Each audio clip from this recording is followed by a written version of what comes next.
I think next Tuesday night we'll hear the President of the United States describe a different Iraq than what I think most Americans understand and recognize. Today, Iraq is a country in crisis. It's a country involved in a civil war. This administration is going for an escalation, a surge of American troops that will be placed in the midst of a civil war.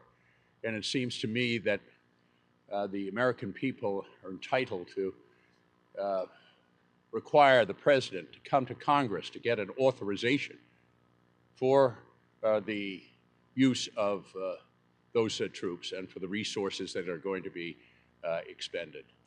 When the last time the Congress authorized Americans to go to war, it was for weapons of mass destruction and because Saddam Hussein had violated United Nations resolutions and because of Saddam Hussein's operational association with al-Qaeda. None of those conditions exist today. And the American people are entitled to accountability. Accountability by the president, accountability by their elected representatives. The people in America said that they wanted a change in policy last November. The generals that have appeared before the Armed Services Committee have opposed a surge, feeling that that will only delay the time that Iraqis will assume responsibility for their own future.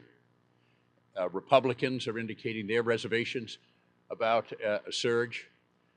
This president ought to come to Congress and explain it.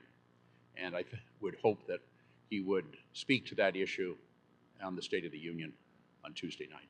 There's been a big increase this weekend in violence in Iraq. Do you think that's anything to do with the insurgents wrapping up because of the U.S.? Well, the loss of some 20 American lives in the last day, third highest loss in the whole struggle with Iraq, just confirms that Americans are fighting and dying in a civil war. I don't think the American people would vote for sending Americans into a civil war in Iraq. That is what the issue is at the present time. And the president has a go-it-alone strategy. He's taken generals that have differed with him, that opposed the surge, and he shut them out and separated himself from them. This is the wrong policy at the wrong time, and the president ought to come to the Congress to get the justification for it. We get one more. Many are concerned about the pending Iraq oil law.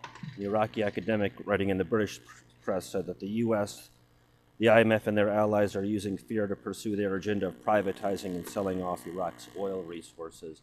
Isn't it unseemly of the U.S. to be pushing an oil law that might benefit U.S. oil companies in the midst of all of this? I think the objective for the oil distribution is so that there's going to be a distribution that is going to be fair to different regions of the country. I think that is the objective to it, and I think that there's